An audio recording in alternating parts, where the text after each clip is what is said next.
راجہ ریاض صاحب سے ہماری گفتگو ہوئی اب سے کچھ دیر پہلے، ان کا کیا کہنا تھا وہ سن لیتے ہیں۔ آپ کو، پورے میڈیا کو اور پوری قوم کو پتا ہے کہ لاجز پر پولیس نے حملہ کیا اور ہمارے اپوزیشن کے ایم ایل اے پہ تشدد ہوا اور انہیں اٹھا کے تھانے لے گئے۔ اس کے بعد ہم لوگوں نے محسوس کیا جو اختلاف کر رہے تھے عرصہ دراز سے، مہنگائی کے خلاف، کرپشن کے خلاف، جو مشیر ہیں ان کے خلاف، جو لاقانونیت ہے، ان تمام پہ ہم عرصہ دراز سے خان صاحب کے سامنے آواز اٹھا رہے تھے۔ تو ہم نے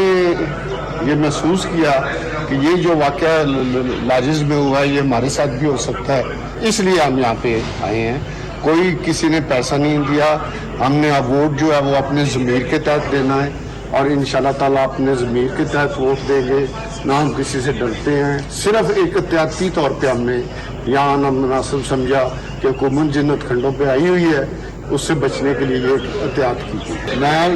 زندگی میں سوچ بھی نہیں سکتا، ایک روپے کا نہیں سوچ سکتا کہ کوئی ڈر نہیں، کوئی خوف نہیں۔ ہمارے کوئی تقریباً